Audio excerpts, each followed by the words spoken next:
A question asked courageously, answered honestly, and lived authentically can change your whole life. For me, that question was, how can I use what I have, what I love, and what I know to bless the lives of others? The School for Good Living and this podcast are one answer to that question. Hi, I'm Brian Miller. I know that the world can work for everyone, but that it won't until it works for you. I've created this to help you make the difference you were born to make. It's a series of conversations with thought leaders who are moving humanity forward. And in each episode, I explore their lives and the work they do. I also ask them to break down how they've gotten their books written, published, and read. This podcast is all about exploring the magic and mystery, and sometimes the misery, of the creative process. So if you have a mission, a message, and the motivation to share it, this podcast is for you. Welcome to the School for Good Living. Today, my guest is Smiley Poswolsky, a millennial workplace expert, keynote speaker, and best-selling author of The Quarter Life Breakthrough and The Breakthrough Speaker. Smiley is somebody that I met through friends. It turns out I've got 3 or 4 friends who aren't friends with each other who all know Smiley. In our conversation today, we talk about the qualities of a good prank, the value of making the ask, not waiting for permission. The gatekeeper is often yourself. Smiley talks about writing the book you need, writing about whatever people are asking you. And then he gets into a few tips about public speaking. So if sharing from a stage is something that you're interested to do, Smiley's a good guy to know. One of the things I love about this conversation is Smiley talks about his lifestyle. It made me think about the healthy writer's lifestyle as opposed to maybe the unhealthy writer's lifestyle where Smiley's not fueled all the time by caffeine or alcohol or amphetamines or, some of these things that might be conducive for productivity in the short term but have a very bad outcome. I think Smiley is a great example of somebody who lives a very workable lifestyle and makes a big difference in the lives of many others while simultaneously earning money and having a good time doing it. Smiley, welcome to the School for Good Living podcast. Thanks so much for having me. It's great to be here. Just before we started recording, we were talking about how many friends we have in common, yet this is the first time we've connected one-to-one, but it's really a pleasure. Yeah, I'm excited. So one thing I really want to be sure to ask you about is an experience that happened at Burning Man. It's something with Shmoo and some prank that was pulled.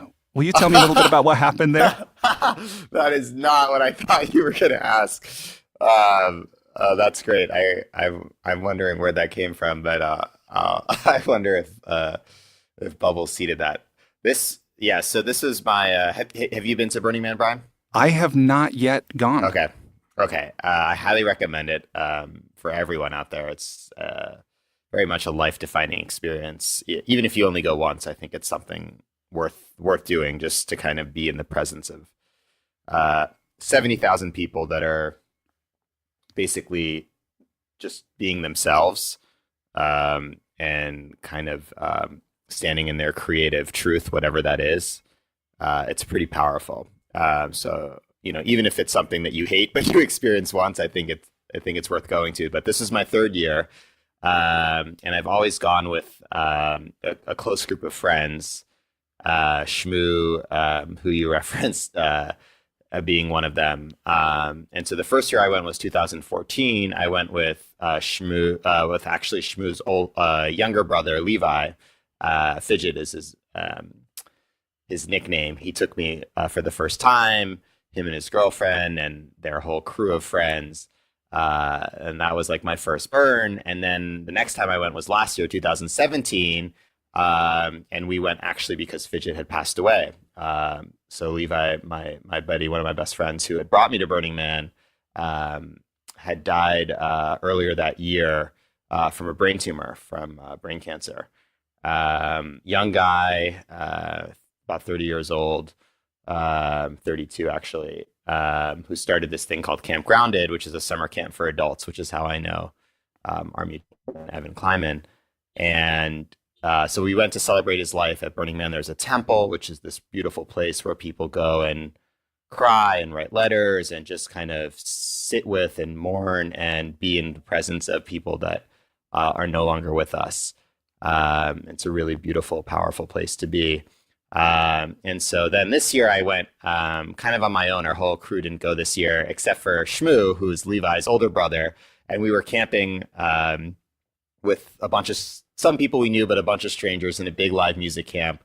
And Shmoo, with the help of his younger brother, Levi's, there's three brothers, Shmoo, Levi, and Zev, had made these flyers, 300 of them, that they put in porta potties with my face on them, that said, if you're having any trouble on the playa, and you need a lawyer, call Barry LaCroix, with my face on it. And it said, call 555-5555. If your campmate stole your beer, if you're having trouble taking a poop, if someone's giving you shit, if all kinds of these weird little things, if you're having any trouble on the playa, call Barry LaCroix, attorney at law, and he'll take care of it. And they had taken Zev as a graphic designer. He actually did all the graphics for Camp Grounded. He's a really brilliant creative and did all the logo and branding for camp. He had made these, he wasn't even at Burning Man this year, but he had made these flyers, taking kind of pictures from my Facebook and my social media profiles, and put them on these and printed them out, and Shmoo, with the help of, I guess, a couple other people, put them on porta potties. Obviously at Burning Man, everyone uses porta potties all around the playa. So as soon as I got there, I had these people coming up to me being like, Barry LaCroix, hey, it's the lawyer, Barry LaCroix. And I was like, what is going on? And then I went to the bathroom about an hour or two after I got there, naturally. And I go in there and I'm like, why is there a picture of me in the toilet? It was an amazing prank. And the beauty of it is it's a beautiful thing, because Levi was at his very essence a prankster. That's kind of why he started camp, was just to kind of mess with people. It was a digital detox, kind of to screw with people about, their reality and what was happening in the world. And we'd had a human-powered search instead of Google, and pet rocks, and like your friends in person instead of liking them on Facebook. And the whole thing was kind of a prank to see the experiment of taking people out of their real world and into the redwoods for a few days. So it was pretty fitting that his brothers and my friends kind of, he would have been very happy to see that prank. And it was like, pulling off a prank is really hard. Like a good prank, there's an art to it.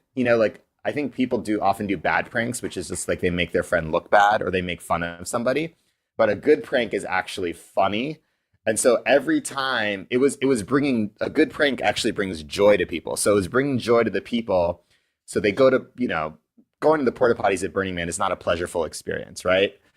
People are tired, they're dehydrated, maybe they're partying, or they're drunk or something. And they go into the porta potty and they see this flyer in this guy's face, and then they would bump into me. These are complete strangers. And like, oh my God, is that Barry LaCroix? Are you the guy for the porta potties? And I can't tell you how happy some people were to stumble upon me. Like, I had this guy saying that it was his best moment of Burning Man, which I kind of felt bad for his wife who was hanging out with. I'm like, this is your best moment, is running into the guy whose flyer was at the porta potties? But anyways, maybe he was having a spiritual experience or an out-of-body experience. A lot of stuff happens at Burning Man. He was like, oh my God. And he offered to work for me. He was like, I'll be your intern. I'll be your paralegal. So anyway, it was a beautiful prank because it brought all these people joy. And it was very funny to me because every time someone came up to me, it made me smile and laugh. And I'd pretend to be a lawyer. I'm obviously not an attorney. Yeah. I'd pretend to be a lawyer and be like, oh yeah, I'll take your case. Maybe we can meet on Tuesday afternoon, dial into my conference call, or put your file in my briefcase. And I actually was carrying around a little briefcase for a while. Anyways, it was an amazing prank, and Shmoo and Zev are great homies, and Levi is looking down from somewhere or laughing somewhere, rolling around cracking up about all this. So it was a really beautiful moment. Actually, one of the highlights of not just Burning Man, but of the year. So it was, and now I have to get them back. I don't know how it's going to happen, but I don't know how to top that. But I think like every group of friends should have like loving pranks that they keep trying to one up each other on, Yeah. I love that perspective about a prank. A good prank is one that brings joy to people. And so when you're thinking about how you get them back, it's not some malicious thing, but how can you, like you said, how can you top that? It celebrates people. I mean, the other part of it that was amazing is that it was kind of messing with me, and I have a whole, a little bit of a as other people out there that are, personal brands or authors or speakers or kind of putting themselves out there. There's so many beautiful things about that, but it's also a little bit challenging of being kind of a public personality, and I kind of struggle with it. And part of the prank was a little bit messing with that, because like Zev and Seth Shmoo would make fun of me sometimes when we'd be at Burning Man, like, running around, like wearing onesies, being silly, and someone would be like, "Oh my God, Smiley Poswolsky, I read your book," and they'd like make fun of me. They'd be like, "Ha ha," like it's just like a silly thing that someone is recognizing you for that in this moment.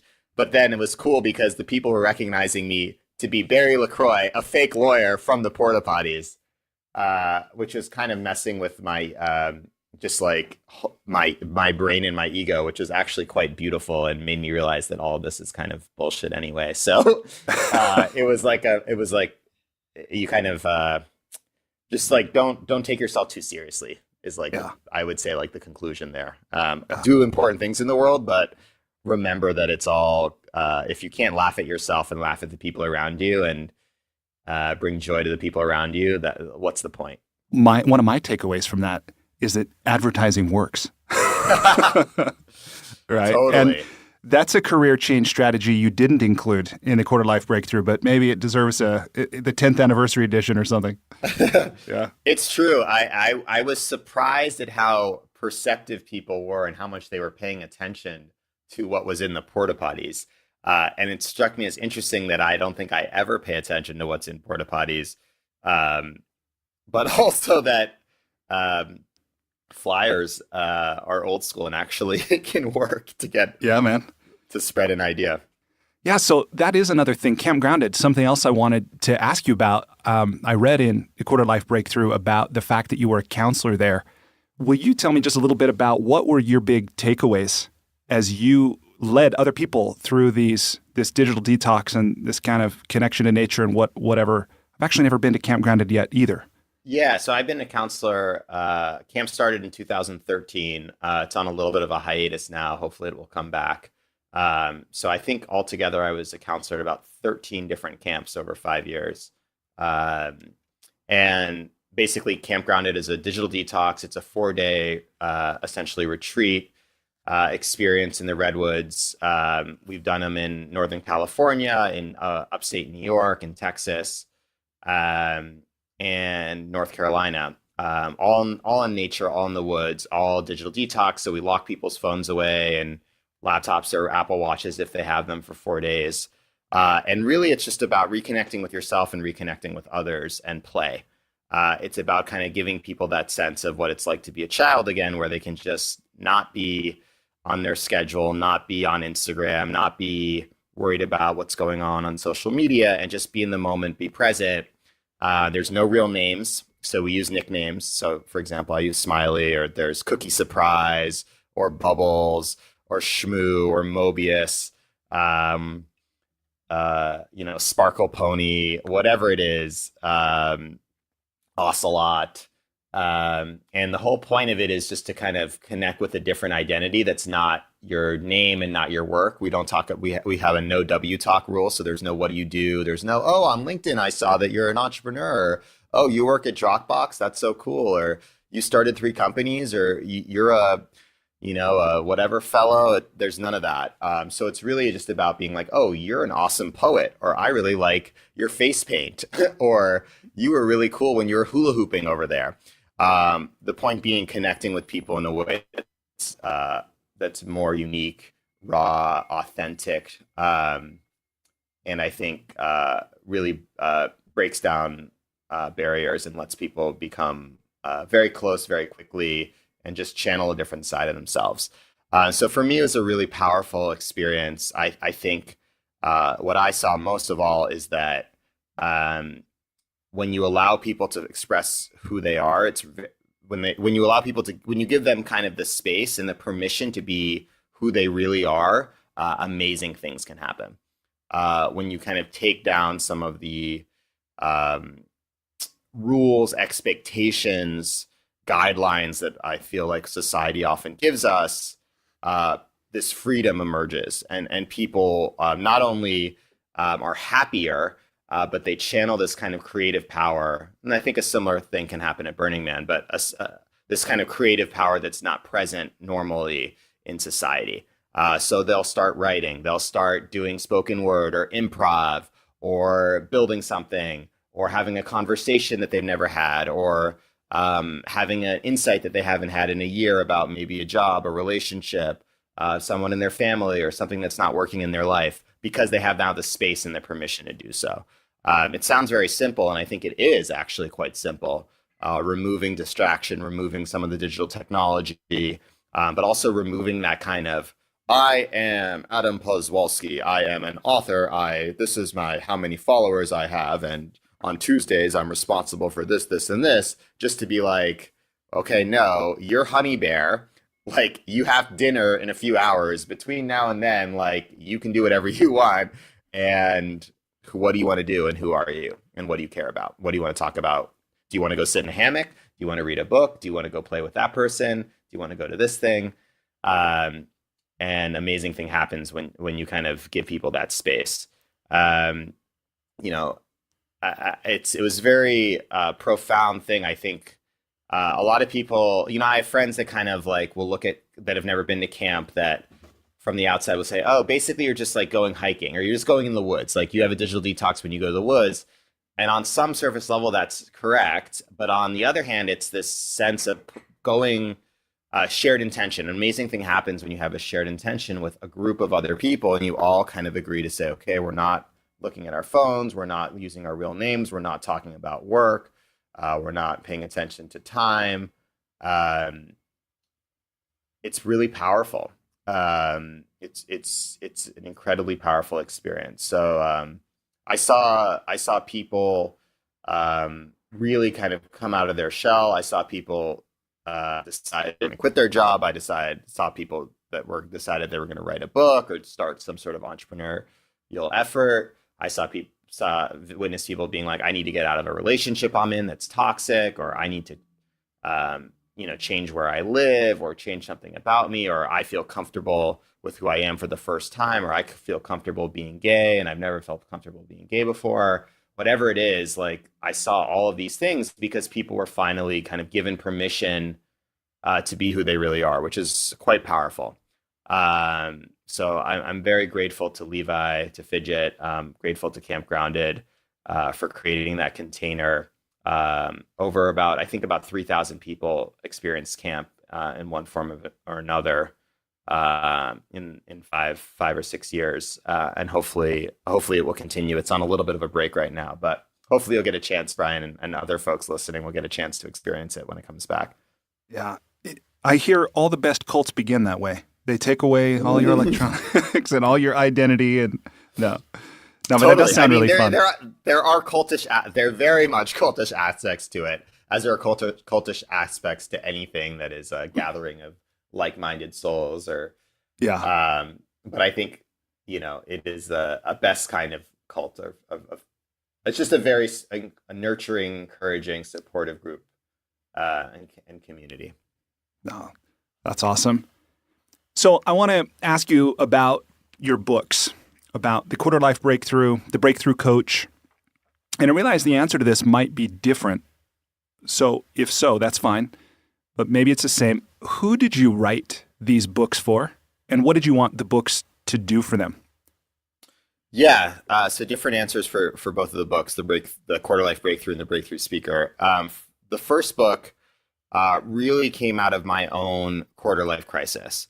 So I started writing this. I wrote two versions of the book, actually. The first one I self-published back in 2014, and I really wrote it for myself when I was going through the quarter life crisis. They say write what you know, and I really wrote the book I wish I had. So I wrote the book for what I felt like I was going through and people around me were going through, and that there's a ton of career resources out there. There's even books about the quarter life crisis. I didn't find any. I didn't have that book when I was going through it that I was like, this is my guide. This is my North Star. This is the thing that's going to get me through this. I just kind of felt lost. So, when I was in my late 20s, I was, working in Washington, D.C. in federal government, had a great job on paper, good benefits, good salary, good health care, was working for the U.S. federal government, and kind of felt stuck because on paper it was perfect. It sounded good to everyone. Everyone was impressed. People were even jealous. They wanted my job, but I hated it and I didn't want to be there. And I didn't really know how to get out of that. And I knew I wanted to do more writing. I knew I wanted to live in San Francisco and California, support social entrepreneurs. I just didn't know how to do it. I didn't know the roadmap, the path. And I've learned that there isn't necessarily one path at all or a straight line at all. But I definitely didn't feel like that there was any resource out there to help me. And if anything, all of the books people named just seemed overwhelming and just seemed kind of like generic career, job hunting, figure your life out kind of stuff. But not something that was like exactly meeting me where I was. Like, okay, let's talk about this. This is ridiculous. Let's talk about FOMO and Facebook and being fear of missing out and being jealous of what your friends are doing and being like, oh my God, that person's in Bali making all this money. That person's in business school. That person's opening a food truck. Maybe I should open up a food truck. I'm not a good driver. I'm a bad chef. Probably a bad idea. Like, let's talk about this honestly. And kind of with the whole millennials in the workplace, what's going on, this type of thing. So I really, if I'm being honest, I wrote it for my past self, and for a lot of the people that were also going through it. I think one of the things that I do as a writer that is just kind of how I like to write is a lot of people like, I call it like the Tim Ferriss model. They'll like write about really successful people, which is cool. And probably from a marketing perspective, like makes sense. Like, let me get the most famous people in the world to give advice, which is kind of like, or like the Warren Buffett model, like who's the, like, let's find the richest people, most successful people, most famous people and put them in a book. I'm like, let me write about my friends, right? Which I get it. Probably people don't care about this guy's Smiley Poswolsky's friends, but I'm like, they're my friends. I talk about life with them. I know their stories. For me, it's more real. So that's how my approach actually in both of my books has been, is I write about the people I know, what they're going through and where they're at, because I think that that's actually more relatable for me, at least. Like, I don't like, Tools of Titans and Tim Ferriss and this. I just can't. It's 17 steps. It's 38 steps from where I am.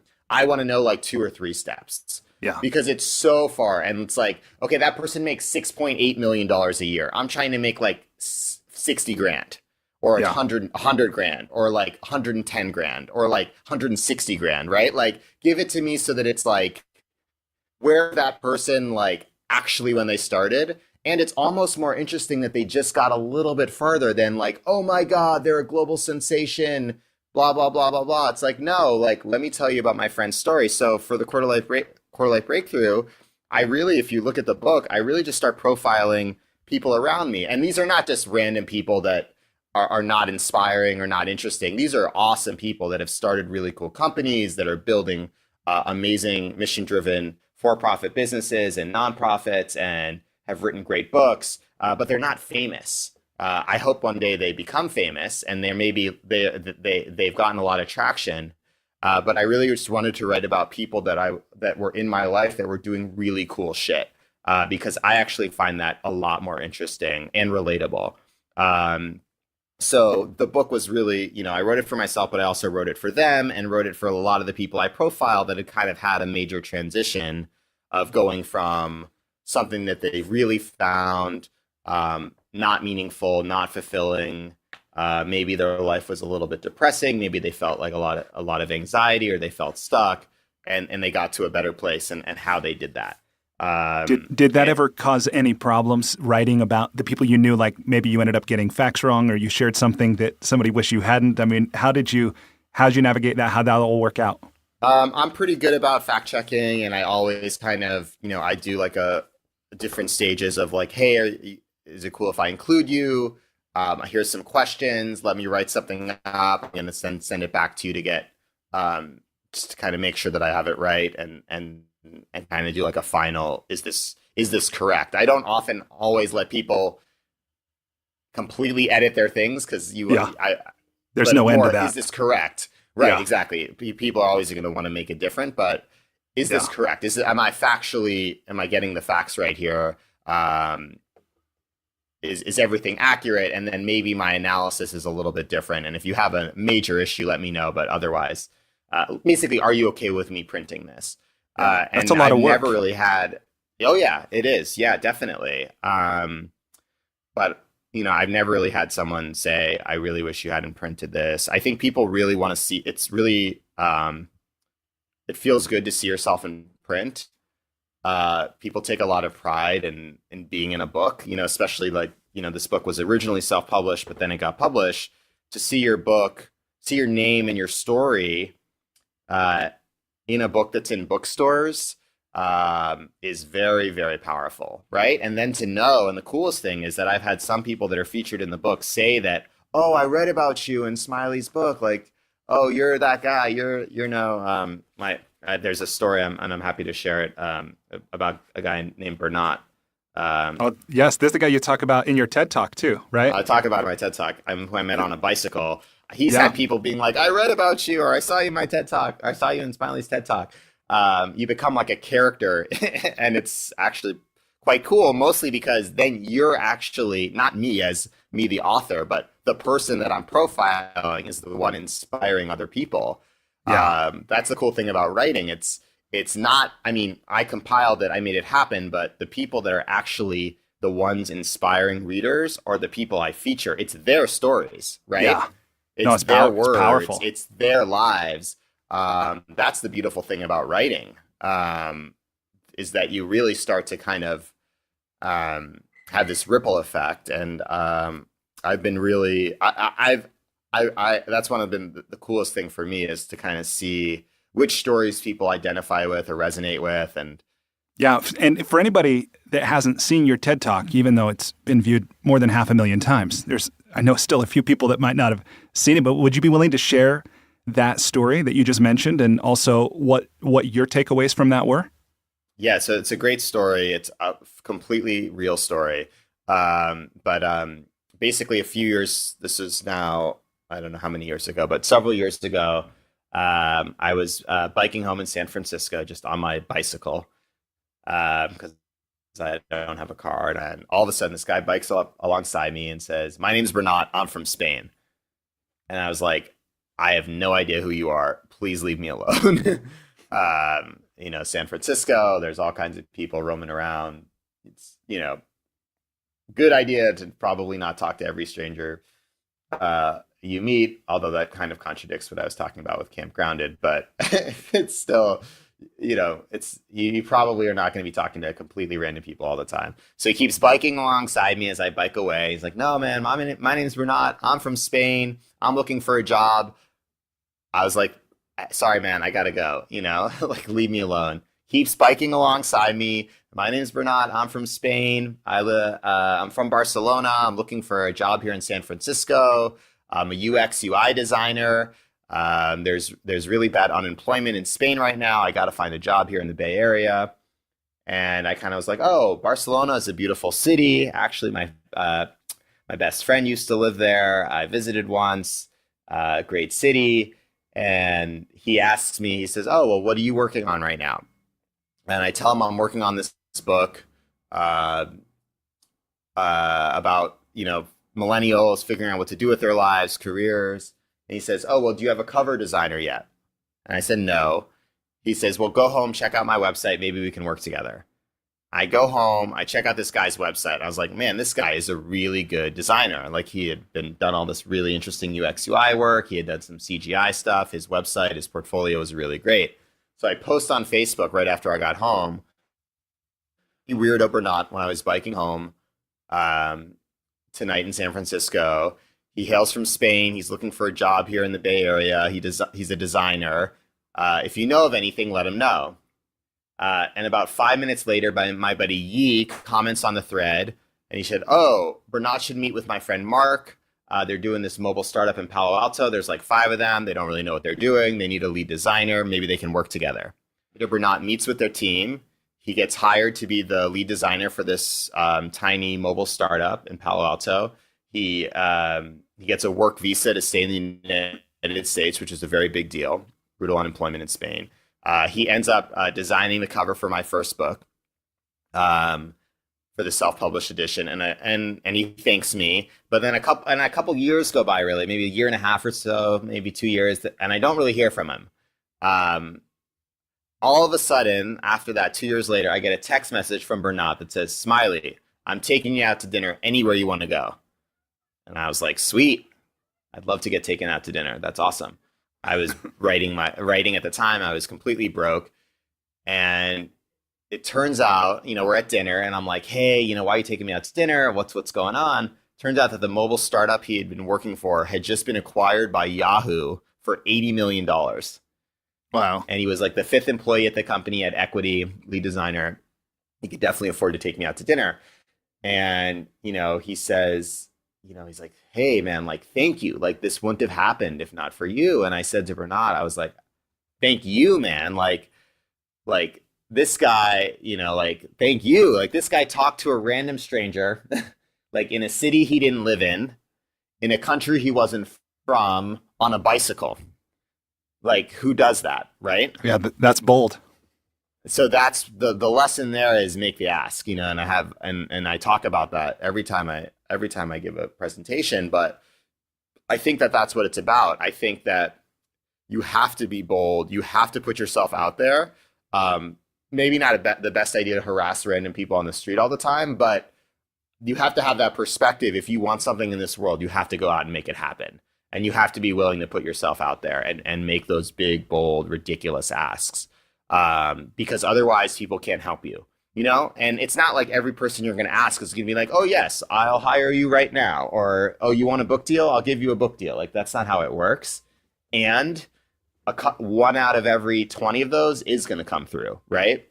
Or someone's going to get you one step closer. They're going to say, "Oh, I can't do that, but my friend can," right? Or, Yeah. we're not hiring right now, but check back in with me in 6 months. Or, "You're not ready to get a book deal with us right now, but why don't you self-publish and we'll take a baby?" Or, "How about you write this article for me?" Or whatever it is. It's these baby steps, but it starts with that perspective of making the ask. And I think we're too scared often to put ourselves out there, that we don't even start, or we have all these things we're working on and no one ever sees them, because they kind of just stay in our, they stay in our Google Docs, or they stay in our desktop. And I'm sure there's someone out there listening that's like, "Oh man, like, I've been working on this manuscript for 6 years and no one's seen it." It's like, that's a problem. Like, someone needs to see that thing. Does that mean it's perfect? Does that mean it's ready for Penguin Random House? No, but it means someone needs to see it, and you need to get some traction on it. Even if it means you need to write half of it over, like, you have to I know it all, people always say this, but it's, I think that one of the biggest lessons I've learned with writing is that there's not magic here of, someone, like, being like, "You are ready to write a book," like, Yeah. you have what you like you're gonna wake up someday with like this inbox, like, note in an inbox that's like, "Oh, we've been following you, we think you're great, now's the time." It's like, no one is ever gonna do that. You have to. And you talk about that, right, in your book, talking about the difference between inner versus outer authority. Totally. That's huge. I mean, I think it's, we've been trained and conditioned for this external authority of, and I think this is increasingly relevant in this day and age, of, okay, get the degree, get the master's degree, get the certification, get published here, get the gatekeeper to sign off on it. This is like the world we live in, where we're just like amassing gold stars or amassing awards for whatever purpose. I'm not sure, like, basically padding the resume or making ourselves feel good, or some sort of ego boosting thing. The actual jump to do something really important in the world comes from within. It's just saying, "I'm ready for this. I'm doing it." That's it. Right? And if it's good and it matters, people will care. That's the biggest thing. I think that's the biggest leap, is not getting, the attention of TED or a publisher or with the tools that are available today, it's much more about putting yourself out there, about creating something worth creating, about creating something that matters and sharing it with the world. Yeah. Again, that doesn't mean that if you haven't practiced and if you haven't worked hard and if you don't have anything really to say that people are going to care, right? But I am saying that it comes, I think all too often I talk to people and it seems like they're waiting for a permission slip. They're waiting for someone to say, oh yeah, you're awesome. Can I tell you how awesome you are? Like everything you've ever written is amazing. It's amazing. We're just going to give you $6 million for everything you've already done. Actually, you don't even have to do anything. Just sit there and we're just going to pay you. It's like, what the heck? Like, no, it's like, it doesn't happen. Yeah. It doesn't happen. And I say this, I am so grateful for, that I've been able to publish. But if you really look at my journey, I don't know how much, we didn't talk about the second book, and I will, but I self-published the first version of the Quarter Life Breakthrough. Then I got the opportunity to get a book deal to publish the new version of it in 2016 with Tarcher Perigee Penguin Random House, which is awesome. It's in the bookstores, not every bookstore, but most bookstores. I was just traveling in Asia and the Philippines, and I saw my book in a bookstore in Manila, which is like the coolest thing in the world. This guy That's that I awesome, met dude. told me he bought me that. It's really cool. And then most recently, my book that just came out about 2 months ago, I self-published because the publisher wasn't interested in it, and my agent and I didn't get any real bites on it. And I went right back to where I started. And it was a humble reminder of like, who cares? I've done this before. This is a great product. I'm getting great reception for it. Maybe we'll get picked up down the line, and maybe not. The point is, if you have something to put out there, in the world we live in today, in this day and age, stop waiting for permission. Make it happen. Ship and show your work. Ship your work. And if it's good, if it needs to be out there, you'll build an audience around it, and people will care. There's so many tools available now, whether it's crowdfunding and Indiegogo and Kickstarter and self-publishing, and I think we're only going to have more of those. The gatekeeper is yourself, right? The gatekeeper is getting over the fear of creating great work and putting it out there. I still think that there will always be a place for these kind of the famous people to have their agents, to have their book deals, to have the people that are their managers and whatever. But most of us that are just kind of creating important stuff, we're going to make it happen and make a living by finding our audience and making it happen ourselves. And with the technological tools that are available. Yeah, there's fewer excuses every day, right? Between all the technology and all the other examples we have. And I love that perspective of, the gatekeeper is yourself. Getting over it, getting into action. Tell me, where did Bernat take you to dinner? Foreign Cinema. It's a very delicious restaurant in San Francisco. But he waited to tell you at dinner about why he was taking you. It might have been a different choice if he told you before, I imagine. Yeah, totally. Oh yeah. Well, Foreign Cinema is nice, but I probably would have been like, all right, well, let's go to the 5-star, 18-course meal or something, or $80 million. Yeah. No, but I thought it was great. There was like, he I think the coolest thing about that is that, he was very thankful when he got the, original job. It allowed him to stay here in the U.S. And he's actually still here. He's now, I believe, married. But so it's just really funny kind of how one connection or this kind of synchronicity can work sometimes. You look back, and I mean, I think we've all had those types of people. If you look back, like, how did this come to be? And you trace it back, and it was one person writing an email connection, right? Yeah. Or like, how'd you get that job? Or how'd you end up in India? Or how'd you end up volunteering? Or how'd you end up getting that book deal? Or how'd you end up having the opportunity to speak there? Or whatever it is. And of course, it's all the things you've done in your life and all of the work you've done. But sometimes you look back and you're like, oh my God, like that person that I met at a Starbucks wrote an email because they said hi to me or something, or because they liked what shirt I was wearing. I don't know, something random. These little random things just goes to show kind of like pay attention and keep your eyes open and, talk to strangers. I think that's the other big thing I took away from the Bernat story is I literally was biking by. That's it. That's pretty random. I was biking by. I don't know how, and he told me he was kind of trying to talk to as many, like literally anyone he made eye contact with while he was job hunting, because that's just how he is. But there was nothing really special about our like how we met, in that I literally biked by on Valencia Street, going to get tacos, and maybe I was wearing like a cool backpack or something. I don't remember, but like. Maybe he saw your aura, Smiley. Well, he's a very perceptive human being. So that's awesome. So let's talk about your second book, The Breakthrough Speaker. You said that you self-published this one, and you said the answer was different to the question, who did you write it for, and what did you want it to do for them? Who did you write this one for? This one I wrote this. So this is it's a practical book for people that are starting. Or emerging in their speaking career. So it was really for people that are trying to make a living from public speaking, or at least to increase their income and revenue from speaking. So, one of the things I noticed when I was through my publishing career was that I loved writing. I was good at it. It was fun. But it was very difficult to make actual enough money to live on.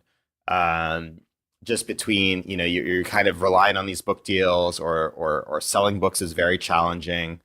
And it was hard to just make money from writing, and that writing was actually really a calling card for other work. I think this isn't talked about as much of, I think a lot of people will just say, oh, go write a book, go write a book, go write a book, but they're not actually talking about the why or how the book fits into your business and kind of whatever it is that you specifically do. They're just kind of following, again, what I call like the Tim Ferriss model of just, I got to sell as many books as possible. I got to sell millions of books, New York Times bestseller, get me out, like all this, whatever other metrics that everyone that they read online is following, without being like, how is this book going to help me, Brian, and what Brian's goals are, right?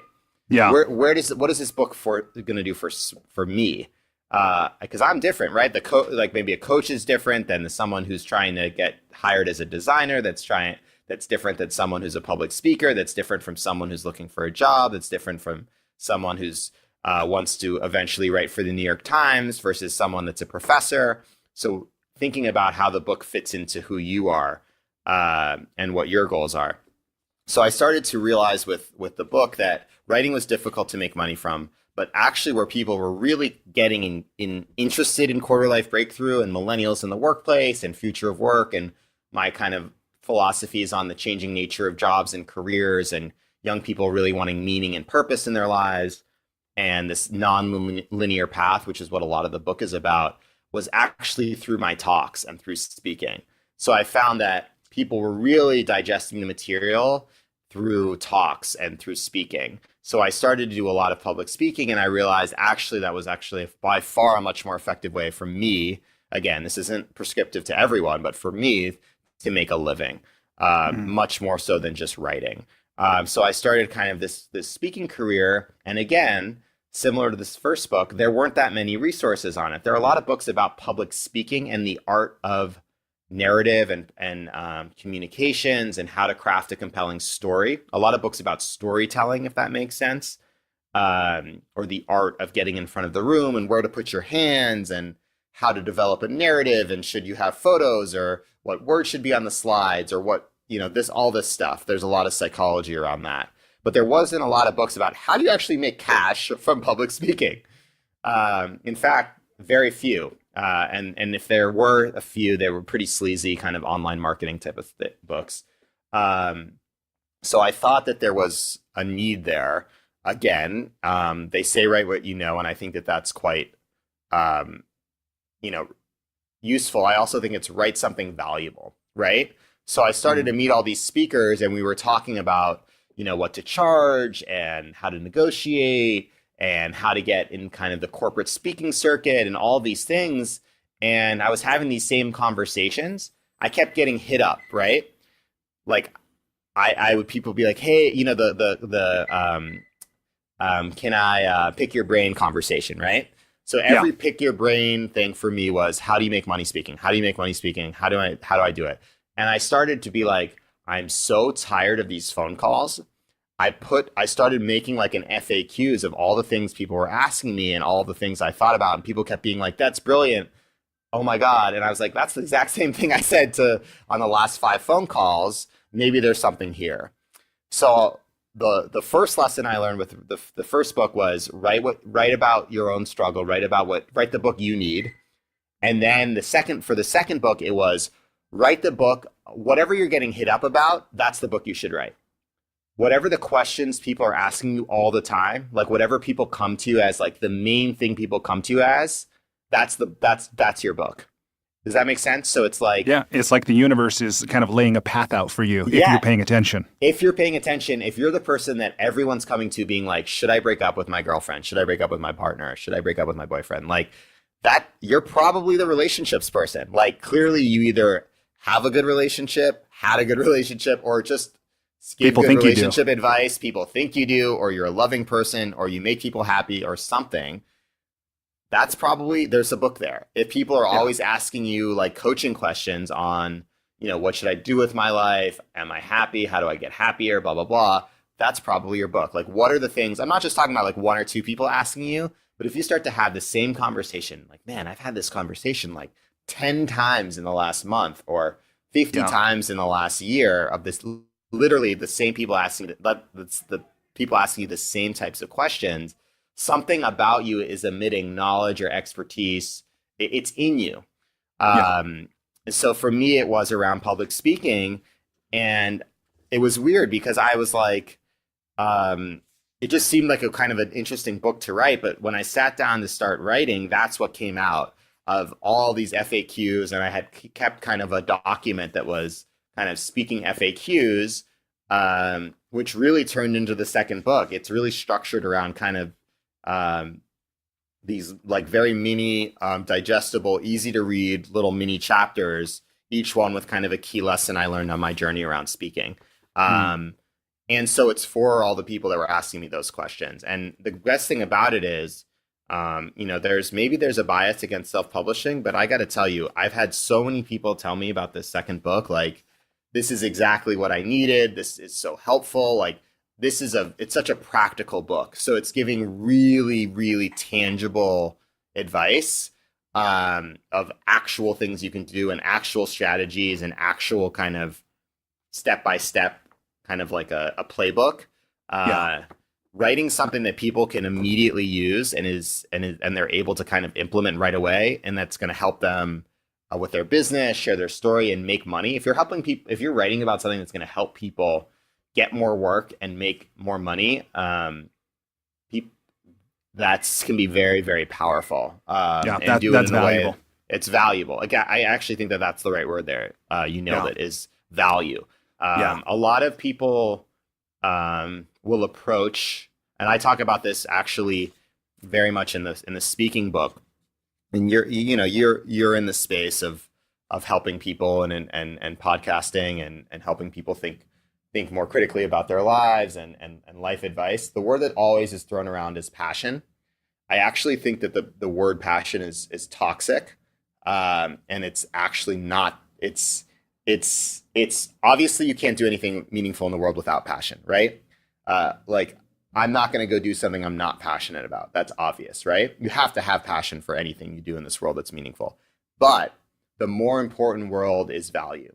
The more important thing is to not just think about yourself. It's to think about where yourself and your gifts and your strengths and what your experiences interact with what people actually need.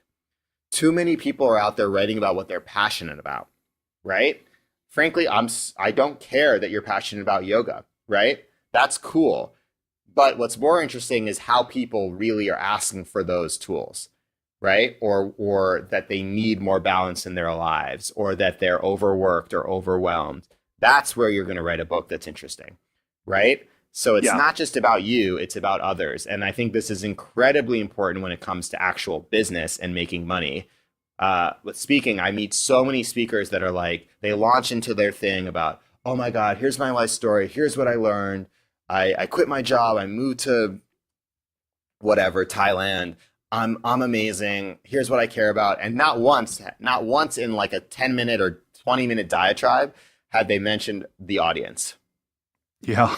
And Yeah. that's huge. And I think for if you're talking about, sure, if you're talking about just like, what are you gonna, you can just like sit on the corner, on the street corner and talk forever. Great. If you're actually trying to make money, as in someone else is paying you, other people have to care about your topic. And I think we need to talk that needs to come out more, especially in the kind of entrepreneurship world. It's not just about you. It's about other people and what's really in demand and where there's a huge need and where you can add value. Yeah, and that's one of the ways that I think, and I haven't read The Breakthrough Speaker yet, but I've read The Quarter Life Breakthrough, and I think that what you're saying about these books they are valuable, and they are full of practical advice that people can apply immediately. It's not just theory. I mean, the stories are great because they're examples of where people have done this, and it shows what it can look like in somebody's life. And even in the back of the Quarter Life Breakthrough, how you have a roadmap that people can create themselves, but you provide the structure. And if people will answer the questions honestly, then they're left with something that's truly valuable. It could change the entire course and quality of their life. That's amazing. Increasingly, I see that what people are really asking for and looking for is practical, tangible, valuable tools that they can implement. Yeah. And even that graphic that you show, that the intersection, right? If asking people to think really deliberately about what is the intersection of your gifts, the community that you serve or you want to serve, the quality of life you want to have, and the impact you want to make. And like you're saying, not just thinking, what's my passion? Which when I first heard you kind of passion at the minute, I was like, don't tell Tony Robbins. Don't tell him. But then the second thing he says in Business Mastery is always, first of all, fall in love with your customer, not your product or service. And exactly. Understand, what business you're really in, what the value, add more value. It's like his mantra, and it's exactly what you're saying, and you're living it. It's not just theory, but you're living it every day. Yeah, I think this is a really good lesson for writers, for speakers, for business in general. But the more you're adding value, and I think because if you're adding value, that means the Tony Robbins quote is quite relevant, the more you actually are listening to people who are either paying you or want to be paying you, right? There's a quote from my friend who's a speaker in this book, Antonio Neves. He says, public speaking isn't about you. It isn't for you. It's for the audience. And I think a lot of the, people that I call them, in the intro, I have a chapter on wannabe speakers, kind of like, what does a wannabe speaker look like? And the wannabe speakers are out for them, right? They're out for like, I'm so cool. I'm speaker. Like, I'm on Instagram. Check me out. I'm the shit. Like, let me see how many followers I have. It's about the brand. It's about them. They haven't realized, hello, it's about the people that you're in the audience. No one cares about you. I mean, they do care about you, but it's really about like, how are you connecting? What are you inspiring? What material, what lessons, what takeaways, how can people implement your material? What is it related to that's going on in their lives? What are the key issues that people are dealing with, and how are you helping them navigate those challenges? If you're talking about companies and organizations, how are you improving an organization's performance, profit, productivity, workplace management, all these types of things. It's not about you. Like, you're good looking. Okay, cool. Like, nobody cares. Nobody cares. Like, I mean, I think that's a huge, and the social media piece of this and the personal branding piece is kind of misguided folks. Because it's so easy. I think people just assume, they want to be a speaker because anyone that's influential is a speaker.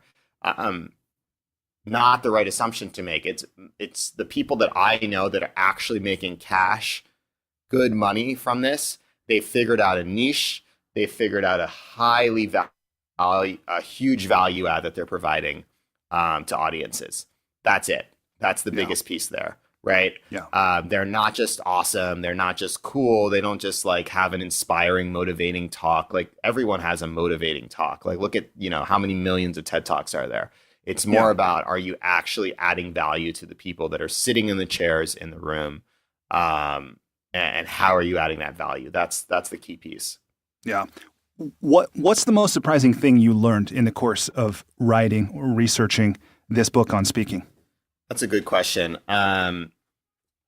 So I think that the other piece there is there's no one way to do this. People come to speaking from a lot of different angles. Some people are natural speakers and storytellers, facilitators. Some people start with the book, or they kind of I call it an anchor. They really develop their body of work or something that's really remarkable, or they kind of maybe they start a community, or they launch a product, or they build a company, or they start a social movement, and then they get a lot of notoriety, and then they start speaking. There's not really a one way to do this, but all the people that kind of are featured in this book and that are starting to make a living, or making a really good living from speaking, do share, they share something in common, and I think that's that they deeply are committed to putting themselves out there and to trying lots of different things. So I really wanted to structure this book around, there's not just one way to do this. It's not one kind of answer, but that there's kind of a menu of options, and many of these things, when combined, will work.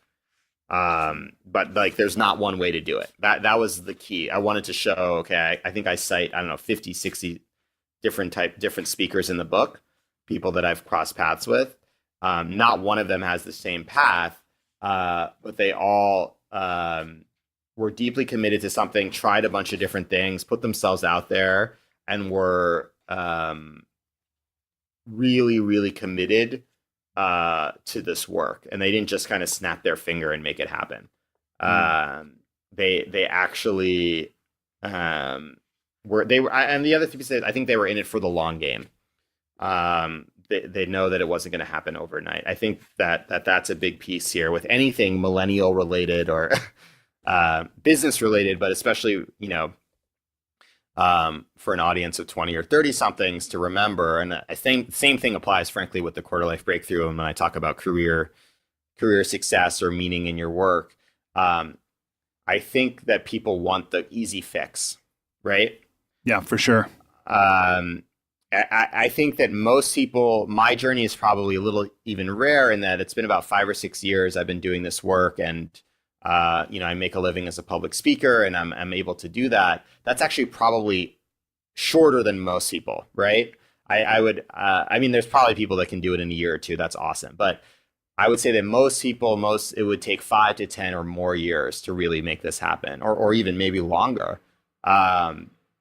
And I think that that's a reality that people don't want to admit, because they see everything else happening so quickly. We're so used to swiping, social media, and that this kind of, anything can happen so quickly. Yeah. The tools are available, and that's true. And when it comes to something like public speaking and publishing, these things take time.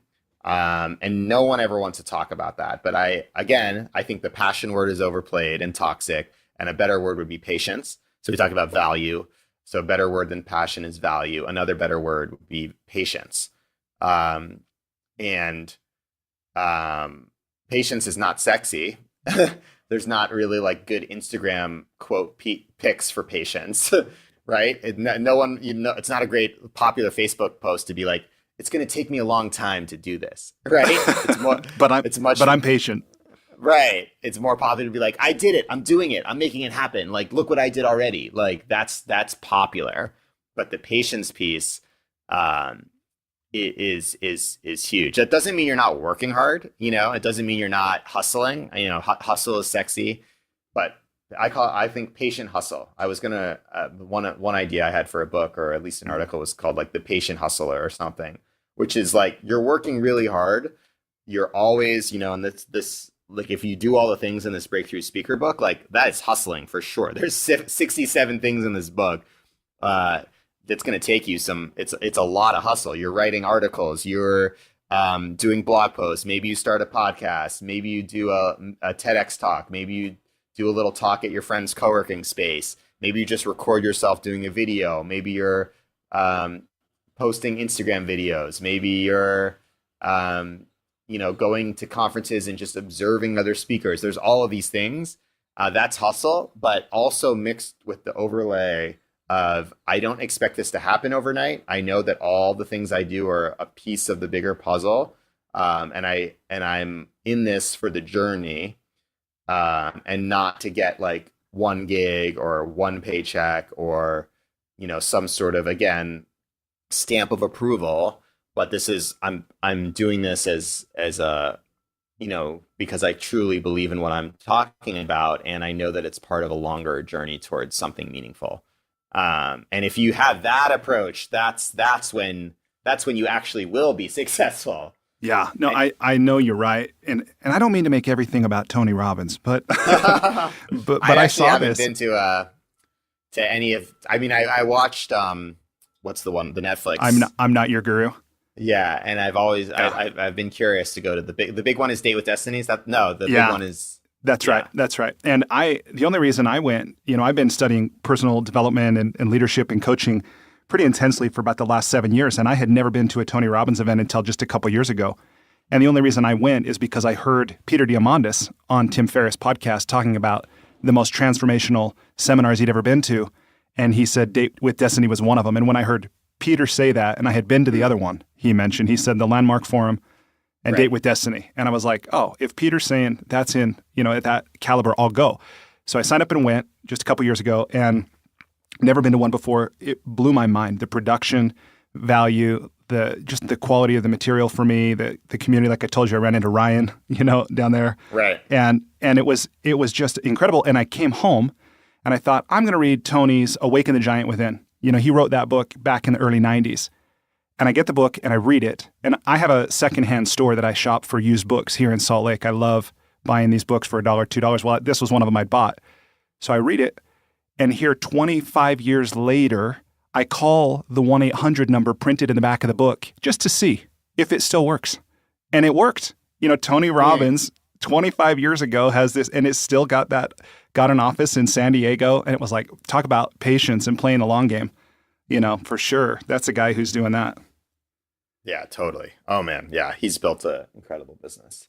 Yeah. So, okay, that's probably my last Tony Robbins reference. I'll just say that. We'll see. Yeah, and I know we're coming down the stretch here on this interview. I want to turn our conversation now to the lightning round. If you're up for that, it's just a few brief questions that you can answer as long as you want, but they're designed to be answered briefly. So, okay. Question number 1. Please complete the following sentence with something other than a box of chocolates. Life is like a blank. Dance party. I knew you were going to say that. No. Number 2. Wait. It needs to be like dance party, then like you never know. It's like dance party. You can either sit back and watch or get in the middle. I love it. I'm doing like the like box of chocolates. You never know what you're going to get kind of thing. Doing like the thing with the explanation. I love it. Number 2, what's something you wish you were better at? Accounting. Number 3, if you were required every day for the rest of your life to wear a t-shirt with a slogan on it, or a phrase or a saying or a quote or a quip, what would the shirt say? That's a great question. Look up. Love it. Number 4, what book other than your own have you gifted or recommended most often? Man's Search for Meaning by Viktor Frankl. That was my last guess. That is actually the most common mentioned book. Yeah. What about, let's reverse that question.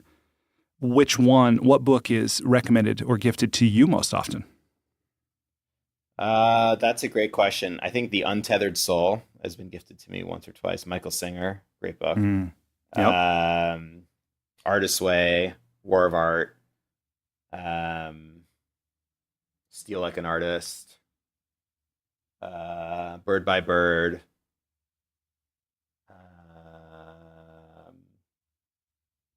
Invisible Man, great book. The Ellison book. Yeah, Ralph Ellison. I just read a couple people, and I just read it because they had recommended a great book called Winners Take All. Have you read this book? It's new. I don't know this nonfiction. book.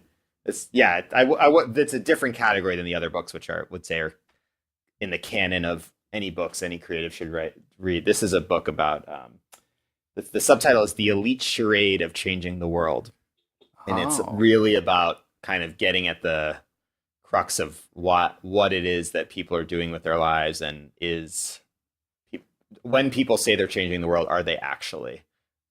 So it's definitely a powerful book for people that really want to be a little bit more thoughtful about how they're spending their time. Interesting. Winners take all. Cool. Thanks for that. So you travel a ton. What's a travel hack? Something you do, or maybe something you take with you when you travel to make your travel less painful or more enjoyable? Well, two things. I run. The first morning I'm in any new place, I take a jog because I just feel like it centers me and I get to explore the place. And all you need to bring for that is running shoes. And then I always go look up not like the best fanciest restaurant, but like the best delicious restaurant wherever I'm going. Because how do you find it?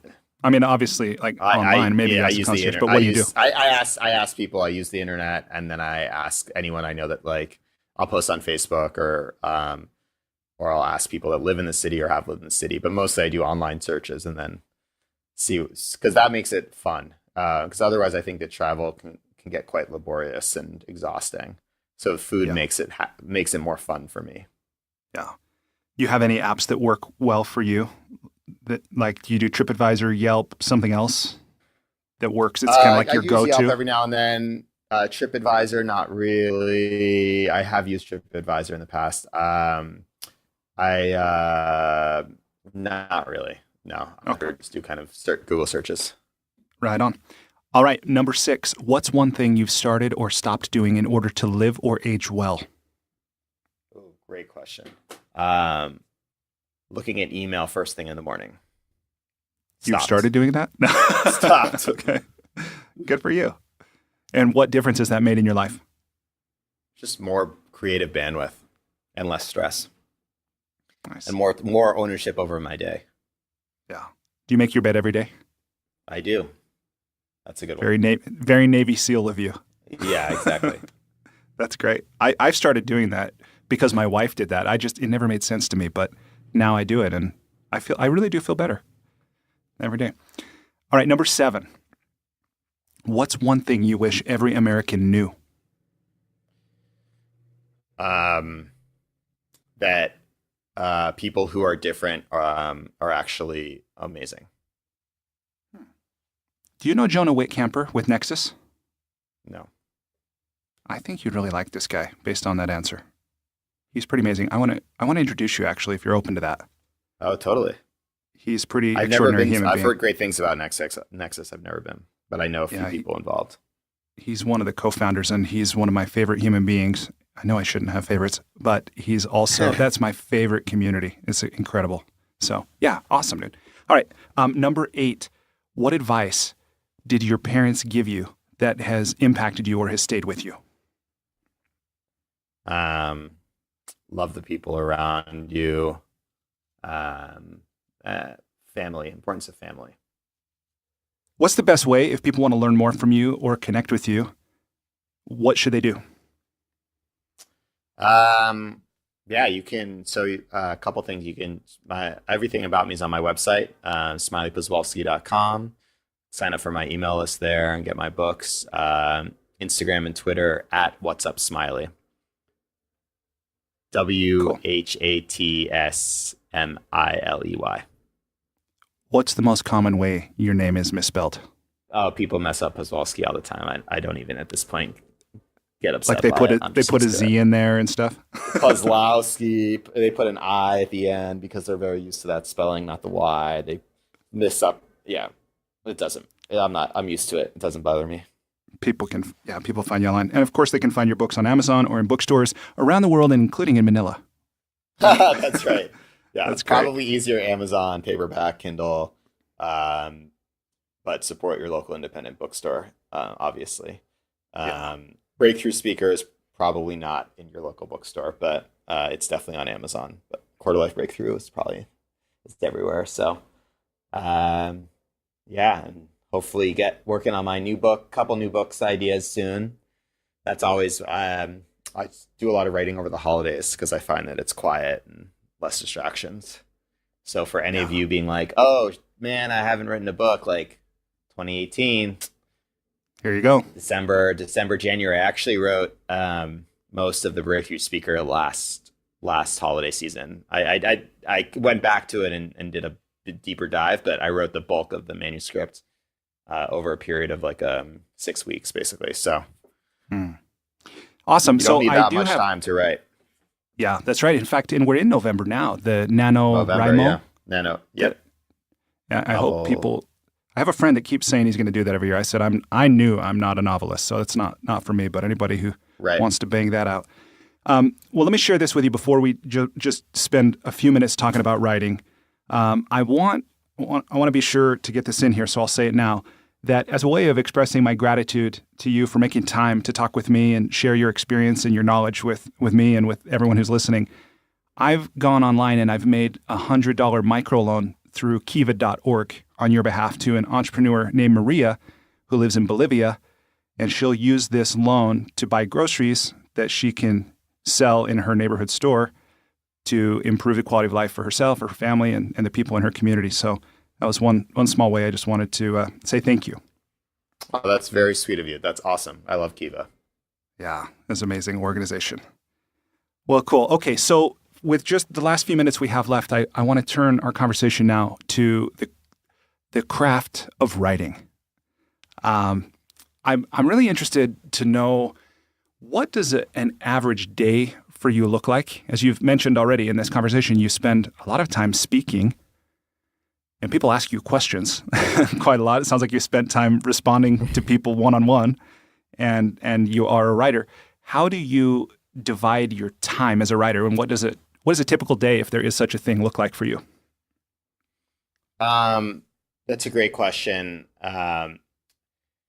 It really depends if I'm in deep writing mode. So like some writers will write every single day. I'm not going to lie and pretend that's me. It's not. If I'm in kind of the part of my year where I usually write a lot in winter and spring because I'm less on the road.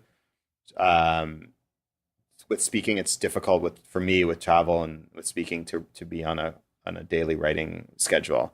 What's your optimal speaking engagements per month? Do you kind of look at it that way, or per year, or something like that? It's more.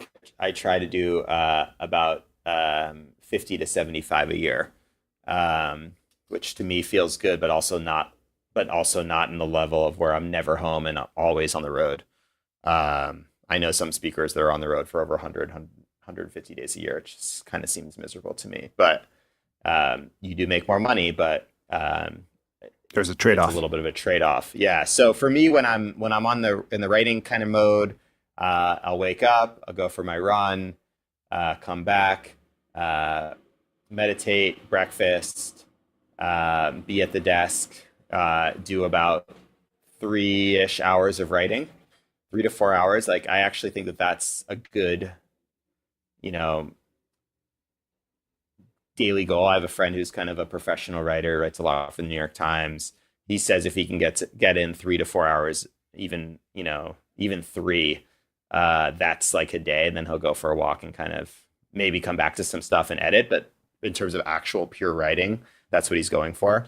So that would take me to about, let's say, 1 or 2 p.m., go for a walk, have lunch, and then kind of do emails and call. I try to bulk do all my calls in the late afternoon when I'm more creative in the morning. So I try to do any kind of creative writing or creative work um, as early in the day as possible, because around 3, 4, or 5 p.m. I start to slow down.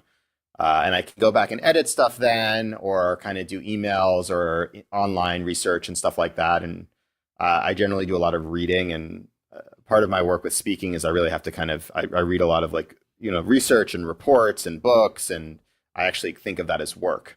It is work. It's part of kind of staying on top of your industry and your topic and expertise and building it into your keynote and what you talk about. And also knowing all the stuff that people are talking about is part of kind of what you need to do.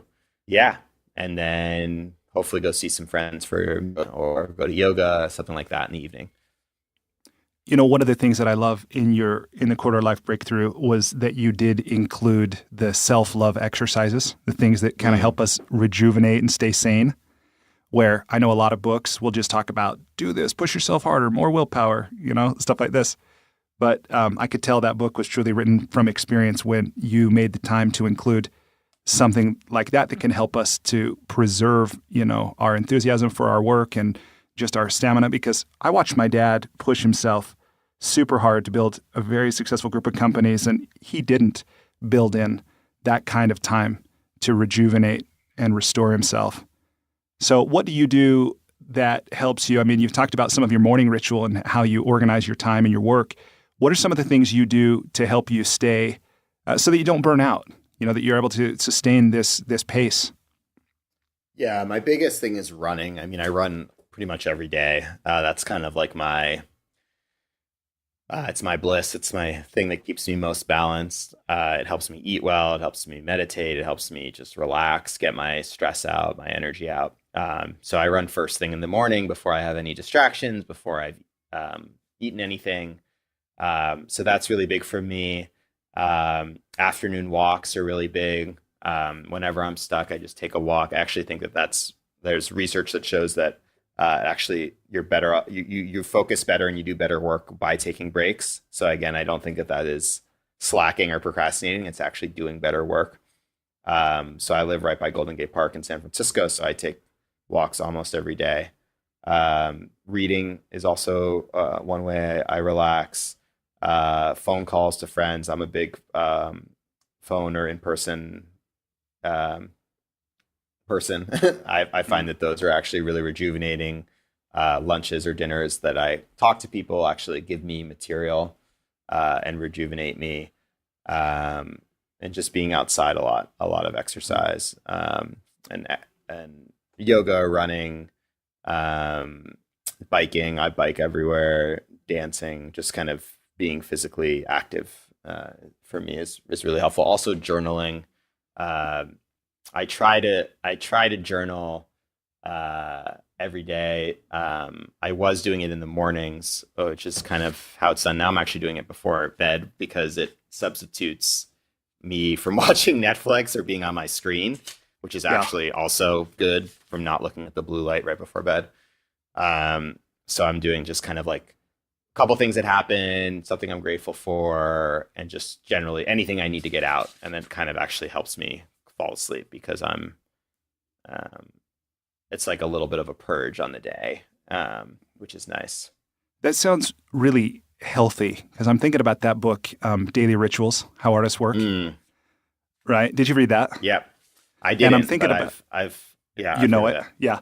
And I think about I know of it. I actually want to reread it and have a checklist to see, because a lot of those artists and those writers definitely took walks, and there was meditation, this kind of stuff. But there's almost like, as I'm hearing you relate your day and how you've organized your life around, what you do, is that there's probably like a healthy writer's lifestyle and there's an unhealthy writer's lifestyle. And it seems like you've got nailed the healthy writer's lifestyle, because what I'm not hearing in there is the drinking, the carousing, right? Yeah. The amphetamines, the smoking.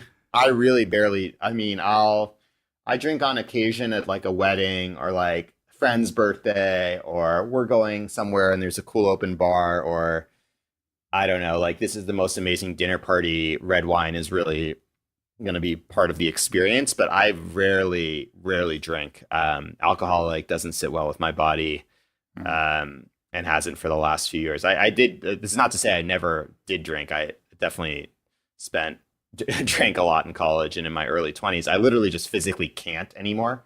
It makes me feel like shit, and I like I get hungover after like two drinks basically, which is really not useful for writing or any. It's not No. useful for anything, but especially Yeah, if for you're trying being to do alive. something for Yeah. being doing something meaningful or creative. But actually, like I know that a lot of people have this whole like, oh yeah, like I'm most creative when I've had three whiskeys. That's all bullshit. Like, I mean, the Hemingway legends and all that. I think, and the Bukowski, I think that that's crap. I mean, show me, I just like, there are a couple maybe writers or musicians or artists that are like tapping into that, you know, you create better when you're messed up. But I think that that is such a excuse. And, Yeah. especially, it's like if you were already that person, you'd already be that person. If that does that make sense? Like Yeah, if for you're already sure. the person that's like a genius that needs six drinks to get creative and is as addicted to drugs and writes the best poems in the world, I'm sorry, you'd already be doing it. So you're Yeah. not. So like, don't do that. Like, stop drinking. Like, get like eat healthy, exercise, and make something that matters in the world. Like, don't hurt your body. Like, it's impossible to be doing important work with. I'm not saying don't ever drink. Like, having a beer, having a glass of wine with your friends is awesome, and it's great. But like, if you don't use those as crutches, like, make Yeah. something important. I think there's a lot of wisdom in what you're saying. So we talked about the things you stay away from and the things that you do. What's your writing kryptonite? Like, what kind of keeps me? Yeah, like how do you, I mean, we all have an inner critic. We all, to some degree, self-sabotage, right? We all have good intentions, or we make a decision in the morning that we don't Yeah, honor later in the day. What is the thing or some of the things that kind Facebook. of trip you up? Oh, Facebook. Facebook. Yeah, I think it's like it's social media. If I'm being honest, like I've toyed. So I've spent with digital detox and my experience with camp and the last few years, I've gone on various social media sabbaticals. Sometimes it's just like a week here or a weekend, and sometimes I've done like a 6 week or 2 month thing. Um, but I'll tell you, I wrote my first book, both versions of the first book on social media sabbaticals. Like, at least I think they were a month to 2 month breaks. And I've toyed with the idea simply because when I start going on Facebook, it's a rabbit hole. Like, one of two things happened. I end up spending my writing energy on comments or threads, or I see that other people have already written something I wanted to write, which is so I've toyed with 2019 completely taking the year off of social media, which would be Whoa. challenging given my line of work. I Profession. mean, Yeah. yeah. But I also think I'm wondering if I'm at a place in my career where I could make it happen, just because I built up enough of a platform with the speaking, and I have referrals. Like, not many people book you because they see you on Instagram or Facebook. Um, Now, I definitely have gotten opportunities because people have reached out to me through those platforms, and I think that is because they see like the through line of you doing the work, if that makes sense. Sure. Like, they see, okay, like I see what you've built up for the last year or two, not because of one post, but because, like, oh, you're the speaker about this. I'm going to connect you to someone. Yeah. So you never want to cut off something that's bringing you income. But I'm just wondering, like, what it would look like. How much time I would spend if I didn't spend any part of 2019 on Facebook or Instagram. I can't even imagine. I think I could write 3 books. There's only one way to So find out, Smiley. I know, but I think what I'm going to do is take January. I've really been thinking about this, and the only way to do it is to see if I can. I think I'm going to do January off, and I would probably like keep like LinkedIn because it is actually, like, for me professionally useful. Yeah. And I have gotten actual tangible opportunities on there, and maybe I would keep Messenger so that I wouldn't cut off like people contacting me. Yeah. That makes sense. But so that for me is there's a clear relationship between time spent on Facebook and time I don't write.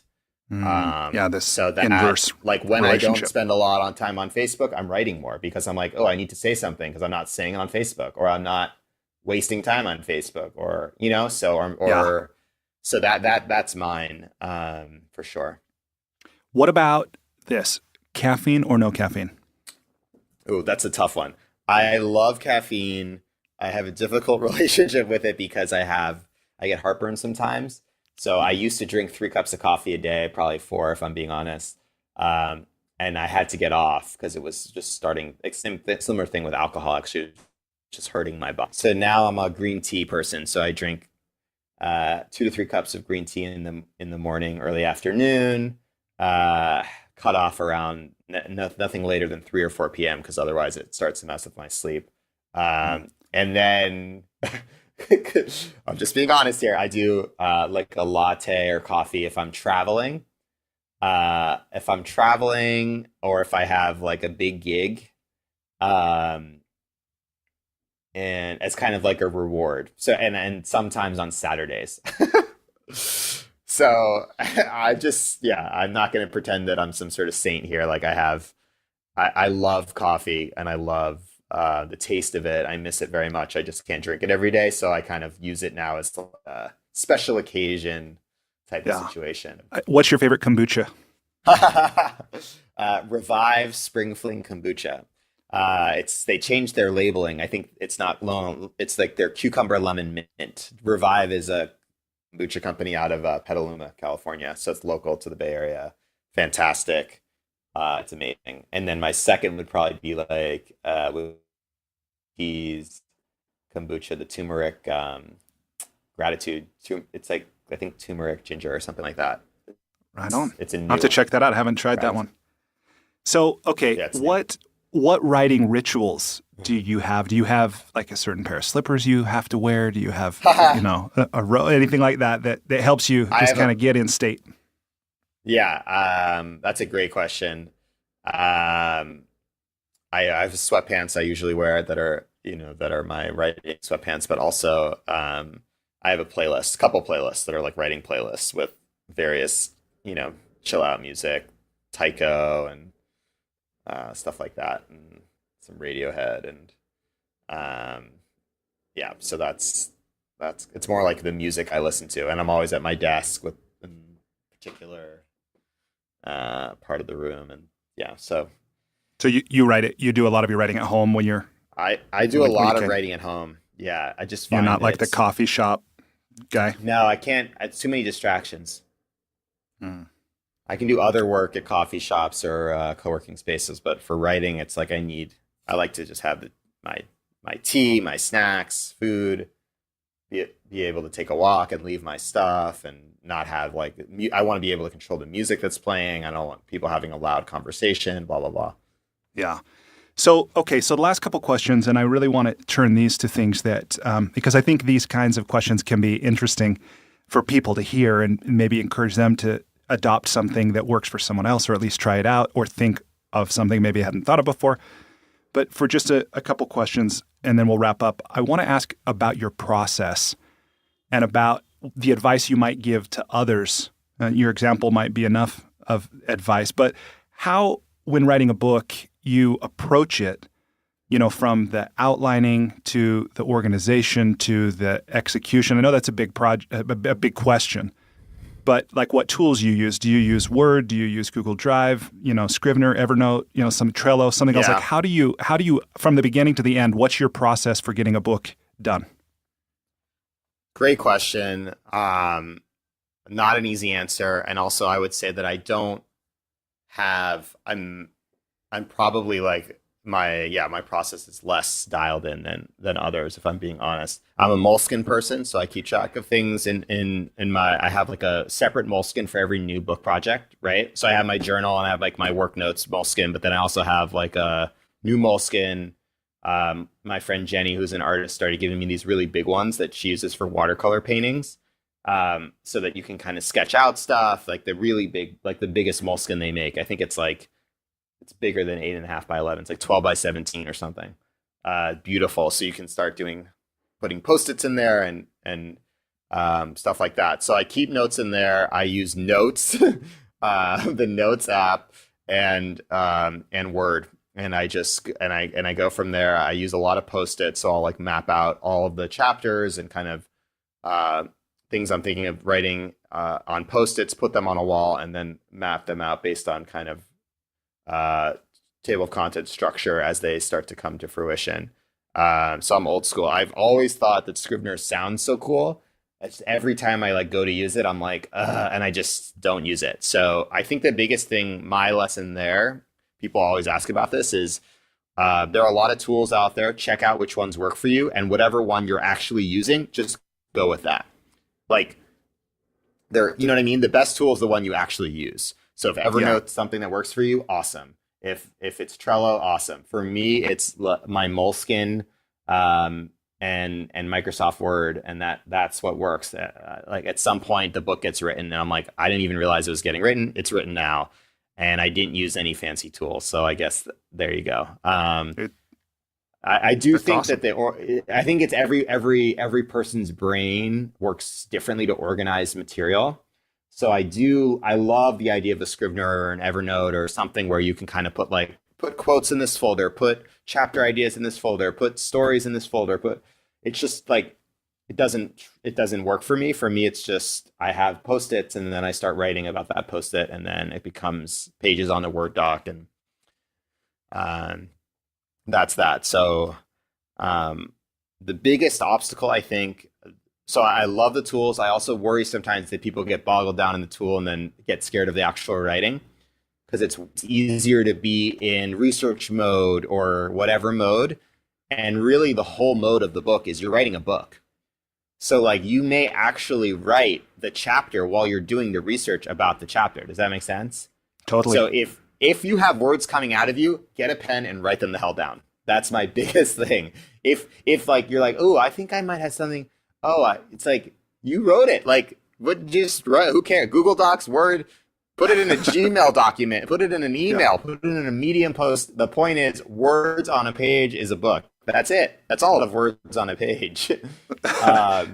So for me, it's like you trick yourself into being like, all right, I guess I'm sitting down. I guess I'm writing now. I guess this is a book. Yeah, I love that. So. Words on a page is a book. Like, I might get that tattooed on my arm maybe to remind myself, because like I said earlier, one of the things we all wrestle with is this inner critic. What's your advice for managing one's own psychology and believing that this is worth saying, that I'm good enough to do it, that I'm going to get there someday, like all of that? How do you navigate that and overcome it ultimately? Yeah, this is a tough one. I mean, we all have it. I used to do something at camp, can I swear on that? I think I've already sworn. Yeah, you have. Okay, yeah. Actually, I got this exercise from one of my favorite books about writing is called Walking on Water by Derek Jensen. I don't know if you've heard of it. He's an environmentalist. No. He writes that book. He used to do a lot of teaching writing in prisons. And he writes about this exercise he used to do. It's basically a fuck your inner critic kind of exercise, where you're stretching your hands until you're stretching your thumb and your pinky and your index finger, your ring finger, until you only have one finger on each hand, and that's your middle finger, and you putting your middle finger up to your inner critic, and it's just like a very powerful, just like physical exercise, very, very, not to mention your friend again, Tony Robbins. It's very just like standing in your, Yeah. And usually like that actually helps, because it's just like, and you feel it. And you feel it, and then it's out. It's like you're screaming, and you just get it out. That's like a physical thing that works. That's helpful to me. I also sometimes just like look at things I've already written. So like I'll look at an article or a blog post. I'm like, okay, cool, I got this. Meaning like I've done this before, I can do it again. Mm-hmm. As just like a confidence booster of like, cool, been here before. Now I know, like we're gonna get through this. We're good. Yeah. So and now it's easier for me to say that. Like I think like the second book, the cool thing about the second book is that, and now I feel this going forward, is like you're less precious about it. And I'll get on the phone now, the pick your brain conversations with people being like, all right, where do I start with the writing? And it's just like, no, like, and I hate to say it like this because it sounds harsh, but it's like, nobody really cares. Like, your book's right. Not going to sell that well. And I say these things that are just like really kind of, if someone had told me them, I'd be like, oh, you're kind of an asshole. Like, but it's true. Like, Right. your book likely will not be a bestseller. Sorry. Like, it will likely not win the National Book Award. It will likely not win the Pulitzer. It will likely not be the best self-help book ever written. Like, let's just be honest here. Like, no offense. Maybe. I really hope it is. I really hope it sells as many copies as Mark Manson, as You Are a Badass, as Tim Ferriss. I hope you become the next whoever you want to be. You might not. Cool. Are you okay with that? Go write a damn book. Right? Like, meaning like nobody, like, and I know that sounds so harsh, but like one of the things I learned, that was actually the most powerful thing I learned with this was, this book is like, my books are great. They have inspired people. They've changed some lives. And you wake up another day and you're like, I guess I got to do something else. Like, it doesn't really change that much. Like, Right. You make a little bit of money overall. Probably, if I look at my writing career, if you look at time spent versus financial reward, it's not profitable. If you look at the overall, like, I would have made more money that whole time, slinging coffee. But the point is, like, it's incredibly meaningful. You create these things in the world that are out there. It's such a worthwhile thing to do. But like, once you've done it and then you step back and be like, okay, this exists, you become less precious about it. I know all of these authors that are like, my book, my book, my book. And you're just like, dude, like, you're going to write it. Some people are going to like it. Some people are not going to like it. Most people aren't going to care. And then you're going to go have to write another one. So like, get to it, because the preciousness around, like, I know that sounds harsh, and I don't want anyone to think that your book doesn't matter. It very much does. Like, your story matters more than anything. The point is, there's a beginning and an end, and like, if you don't find the end, like, too many people are stuck in this limbo of like, trying to make things perfect, and it's not going to be perfect. So I think that's actually incredibly liberating philosophy. When you kind of digest it, of just like, oh yeah, cool. Like, I'm writing a book. It's going to be all right. Exactly. Right? Like, It's going to be pretty good. That's pretty good is very useful to aim for, right? Perfection, the best book ever written, the most legendary book in this subject. Like, these types of things create paralysis, and they get people to think that they're something that they're not. And I think that is dangerous. Versus it's a good way like, to keep yourself stuck. It's a good way to keep yourself stuck. It's a good way to keep yourself never finished, because frankly, like, you're never going to be finished. It's never going to be perfect. You're never going to be fully done. You could always include another example. You could always make it a little bit better. I'm not saying like write crap, but I am saying, like, you know what? Like, put something out there in the world that matters, spend some time on it, and then move on, because then you also creatively become liberated to do something new. That was the coolest thing about the second book, is like, I was stuck before it the first time, because I was like, okay, I'm never going to write something that is like as meaningful or important to me as Quarter Life Breakthrough. That was about a huge period of my life, very meaningful subject, very deep, took me a lot of time, a lot of research. And then I'm like, okay, cool. I wrote a book about public speaking. It took me a lot less time. Now I can write a book about something else. So it's like, beautiful. It's just kind of, I think, again, it's the same thing as the permission slip. It's the biggest critic, the biggest obstacle is yourself. So many authors, we're in our heads on, where does this fit in my career? What are people going to think of me? Is this my best work? Blah, blah, blah, blah, blah, blah, blah, blah, blah. Move on, create something awesome, then make something even more awesome, or make something a little less awesome that allows you to make something more awesome after that. Like, the point is, you got to get the train going. Or it's just, you're in a cycle of a really toxic cycle there. I think that's a really valuable perspective. Okay, so last question here is, what are the qualities of a great sentence, and how can we write more of them? Good question. Clear. Yeah. Write something that makes people understand what you're saying. I'll say, write something that makes people stop and think about their behavior, their actions, or what's going on in the world, I think is powerful. Okay, I'm going to do that. And I hope people listening do that. And I hope, Smiley, I loved at the end there, just you got a little animated about getting over ourselves, right? And just I know I've had that. It's because I've had these conversations recently. I get really fired up about that. No, it's awesome, and I think it's exactly why people who will listen to this will listen to it. So that's great. I am curious. Just one personal question: when you did your research on your speaking book, did you come across the book "Confessions of a Public Speaker" by Scott? Yes, I think it's Scott Birkin. Scott Birkin. Yeah, I love that book. It's great. Yep, yeah. It's in the resources section, and it's I mentioned that everyone should read it actually in the text.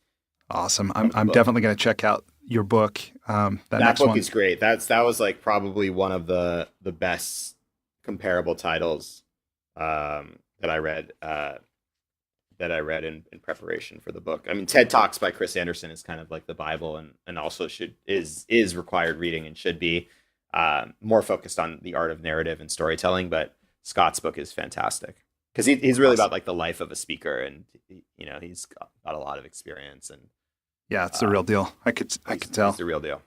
And I always think, whenever I get up in front of a group now, I think of that thing he says about any time in the history of humanity that we've been faced by many eyes looking at us. That's usually not ended well, whether it was a pack of wolves or a tribunal or something.